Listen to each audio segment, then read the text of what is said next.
Hi. Plus two കഴിഞ്ഞിട്ട് ഒരു medical ഫീൽഡിലോട്ട് join ചെയ്യണമെന്ന് ആഗ്രഹിച്ചിരിക്കുന്ന സ്റ്റുഡൻസ് ആണോ? അതല്ല, BSc കാർഡിയാക് ടെക്നോളജി എന്ന് പറയുന്ന ഒരു കോഴ്സിനെ പറ്റി കേട്ടു, പക്ഷേ കുറേ ഡൗട്ട്സ് ഉണ്ട്, അതിൻ്റെ എലിജിബിലിറ്റി കാര്യങ്ങളൊന്നും അറിയത്തില്ല. അപ്പോൾ അങ്ങനെ ഡൗട്ട് അടിച്ചിരിക്കുന്ന സ്റ്റുഡൻസ് ആണോ? അങ്ങനെയാണ് നിങ്ങൾക്ക് ഈ വീഡിയോ യൂസ്ഫുൾ ആയിരിക്കും. അപ്പോൾ നിങ്ങൾ അറിഞ്ഞിരിക്കേണ്ട 5 കാര്യങ്ങൾ related to BSc cardiac technology ഞാൻ ഇവിടെ ഡിസ്കസ് ചെയ്യാം. അപ്പോൾ നമുക്ക് വീഡിയോയിലേക്ക് പോവാം. So myself Bhishma Jain, I am working as a cardiac sonographer in Karnataka.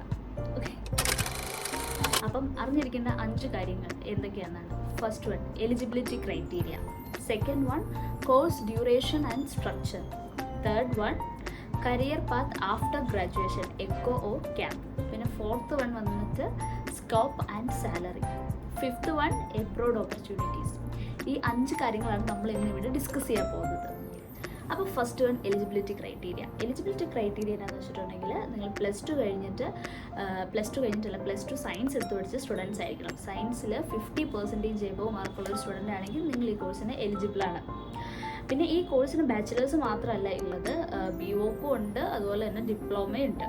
അതും സയൻസ് സ്ട്രീം തന്നെ ചൂസ് ചെയ്ത സ്റ്റുഡൻസാണ് എലിജിബിളായിട്ട് വരുന്നത്. Second one, course duration and structure.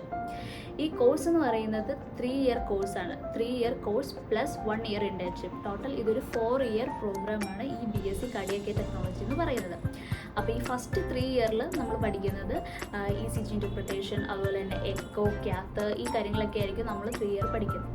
അത് കഴിഞ്ഞ് 4th ഇയറിലാണ് നമ്മൾ ഇൻറ്റേൺഷിപ്പ് എന്ന് പറഞ്ഞ് വരുന്നത്. ആ ഇൻറ്റേൺഷിപ്പിൽ നമുക്ക് 6 മന്ത്സ് ക്യാപ്പും 6 മന്ത്സ് എക്കോയും ആയിരിക്കും. അപ്പോഴാണ് നിങ്ങൾക്ക് എവിടെയാണ് സ്കിൽ അല്ലെങ്കിൽ ഏതാണ് ഇൻട്രസ്റ്റഡ് ആയിട്ടുള്ള ഏരിയ എന്ന് ചൂസ് ചെയ്യേണ്ടത് ഈ ഇൻറ്റേൺഷിപ്പ് ടൈമിലാണ്. ഓക്കെ, അപ്പോൾ അത്രേ ഉള്ളൂ course duration and structure. Third one വന്നിട്ട് career path after graduation, echo or cath. Okay, ഇതൊരു നമ്മൾ നന്നായിട്ട് ചൂസ് ചെയ്യേണ്ട ഒരു ഏരിയ ആണ്. അതായത് ഇൻറ്റേൺഷിപ്പിൻ്റെ സമയത്ത്, അതായത് നമ്മൾ ഈ കോഴ്സ് പഠിക്കുമ്പോൾ തന്നെ നമ്മൾ എക്കോയും പഠിക്കുന്നുണ്ട്, ക്യാത്തും പഠിക്കുന്നുണ്ട്. അപ്പോൾ എക്കോയിൽ മെയിനായിട്ട് വരുന്നത് സ്കാനിങ്, ഹാർട്ടിൻ്റെ സ്കാനിങ് ആണ് മെയിനായിട്ട് വരുന്നത്. പിന്നെ TMT ഉണ്ട്. ഇത് രണ്ടുമാണ് നമ്മളിപ്പോൾ ഒരു എക്കോ ടെക്നീഷ്യനായിട്ട് വർക്ക് ചെയ്യുകയാണെങ്കിൽ നോക്കേണ്ട 2 ഏരിയാസ്. എക്കോ ചൂസ് ചെയ്യുകയാണെങ്കിൽ ഇതൊക്കെ ആയിരിക്കും നമ്മൾ മെയിനായിട്ട് ചെയ്യേണ്ടത്. അതല്ല, നിങ്ങൾ ക്യാത്ത് ആണെങ്കിൽ ആൻജിയോഗ്രാം, ആൻജിയോപ്ലാസ്റ്റി, അതുപോലെ തന്നെ പേസ് മേക്കേഴ്സ്, ഇതൊക്കെ ചെയ്യുമ്പോൾ നമ്മൾ അസിസ്റ്റ് ചെയ്യണം. ഇതാണ് ക്യാത്ത് ലാബ് ടെക്കിൻ്റെ ഇത് വരുന്നത്. അപ്പോൾ നിങ്ങൾ ഈ ഇൻറ്റേൺഷിപ്പ് സമയത്ത് തന്നെ നിങ്ങൾ ചൂസ് ചെയ്യണം. അതായത് 6 മന്ത്സ് ഇവിടെ ആയിരിക്കും പോസ്റ്റിങ്, 6 മന്ത്സ് എക്കോയിലായിരിക്കും. അപ്പോൾ നിങ്ങൾ സെലക്ട് ചെയ്യുക ഏതാണ് നമുക്ക് ഇൻട്രസ്റ്റ് ഉള്ള ഏരിയ.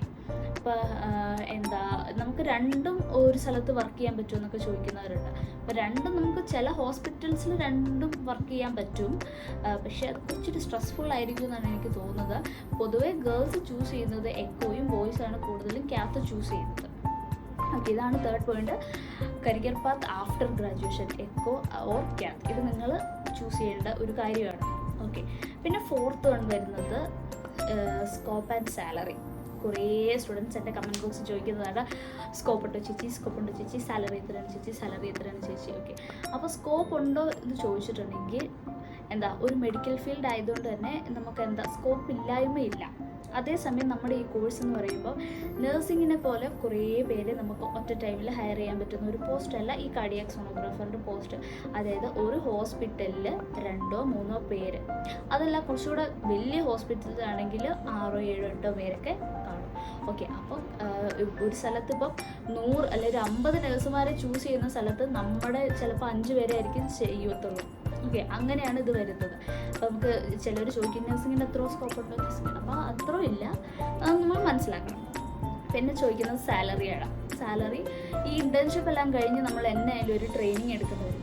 അപ്പോൾ ആ ട്രെയിനിങ് എടുക്കേണ്ട സമയത്ത് ചില ഹോസ്പിറ്റലുകാർ അവർ നമുക്ക് ചെറിയൊരു സാലറി തരുമായിരിക്കും, ചില ഹോസ്പിറ്റലുകാർ തരത്തില്ല. നമ്മൾ അങ്ങോട്ട് പൈസ കൊടുത്ത് നിൽക്കേണ്ട സ്ഥലങ്ങളും ഉണ്ട്. ഓക്കെ, അത് നിങ്ങളുടെ ലക്ക് പോലെ ഇരിക്കും, ട്രെയിനിങ് എങ്ങനെയാണോ കിട്ടുന്നത്. പിന്നെ അത് കഴിഞ്ഞ് സാലറി നമ്മൾ ഫ്രഷറായിട്ട് ഒരു സ്റ്റാഫായിട്ട് കയറുമ്പോഴായിരിക്കും നിങ്ങളുടെ സാലറി, അത് നിങ്ങളുടെ ഇൻ്റർവ്യൂ കഴിഞ്ഞിട്ട് അവർ അനലൈസ് ചെയ്ത് ഒക്കെ ആയിരിക്കും അവർ നമുക്കൊരു സാലറി ഫിക്സ് ചെയ്യുന്നത്.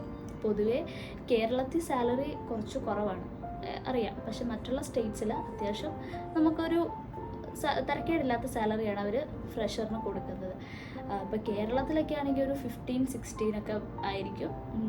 അതല്ല, ഇപ്പോൾ ഞാൻ വർക്ക് ചെയ്യുന്നത് കർണാടക ഒക്കെയാണ്. അപ്പം ഇവിടെ എന്നൊക്കെ പറയുമ്പോൾ ഒരു 25 നമുക്ക് ഇതാക്കാം, 25+ കൊടുക്കും. പിന്നെ എക്സ്പീരിയൻസ് അടിച്ച് കൂടും. ഇത് ഞാൻ പറഞ്ഞത് ആസ് ഒരു ഫ്രഷറിൻ്റെ സാലറിയാണ് ഞാനിപ്പോൾ പറയുന്നത്. ഓക്കെ, എക്സ്പീരിയൻസ് ഉള്ളവരുടെ സാലറി ഇതേ അല്ല, ടോട്ടലി വേറെ ആയിരിക്കും. ഓക്കെ, അപ്പോൾ ഒരു ഫ്രഷറിൻ്റെ സാലറി ഏകദേശം ഞാൻ പറഞ്ഞതാണ്. കേരളത്തിലാകുമ്പോൾ ഒരു 15-16 ആയിരിക്കും.